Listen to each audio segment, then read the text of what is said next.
CBS4 News. Get the whole story.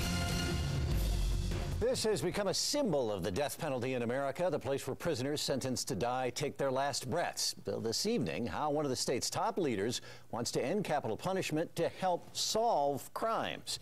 This is CBS4 News at 5. I'm Alan Janae. Kathy is off tonight. Well, the majority leader of Colorado's House thinks that the money used for appeals in death penalty cases could be used to solve cold cases. CBS4's political specialist Terry Jessup is live in Civic Center Park this evening, where people were talking about this idea today. Terry, this seems like a new one, although it's been around.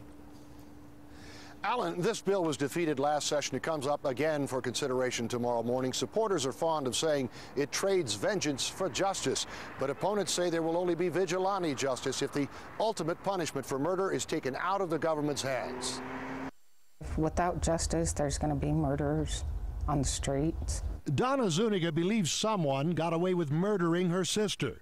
44-year-old Roberta Neville was found dead in her Grand Junction area home in 2007. The old cases are just put on a shelf, and we need more money to have investigators and a cold case team just to work on the cold cases. I think we could save anywhere between $300,000 and $600,000 to funnel into these cases, and it might end up being more than that. State Representative Paul Weissman says the state should abolish Colorado's death penalty and use the money spent to defend it in court to investigate more than 1,000 murders still unresolved. You have to give the ultimate appeals for the ultimate sentence, and that takes time and it takes money, and it's resources that we could spend better. Gary Davis was the last person executed in Colorado, and the only death sentence carried out here in the past 30 years.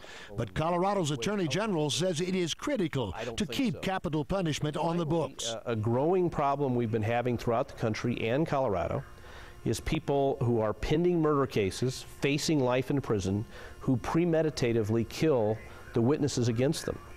And if we don't have a death penalty, the reality is what we're saying is you can suffer no greater consequence. Weissman says he has no interest in the moral debate on the death penalty, last meted out here in the recent murder trial of Sir Mario Owens. Does an eye for an eye trump thou shalt not kill? You know, I don't know. To me, it's an economic argument. And to Donna Zuniga, the best one to help renew the investigation to catch her sister's killer. I will keep pursuing it until we do get justice.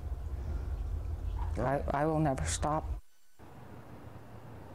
Back to the Attorney General's side of this, he says it is to Colorado's credit that the death sentence has only been used sparingly, rarely in this state. He said it's only used in the most heinous crimes and only when the guilt has been established overwhelmingly. Once again, the hearing tomorrow on this bill is at 1:30 before the House Judiciary Committee.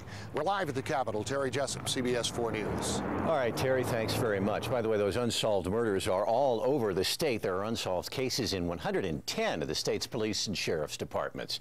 Let's turn to your weather now.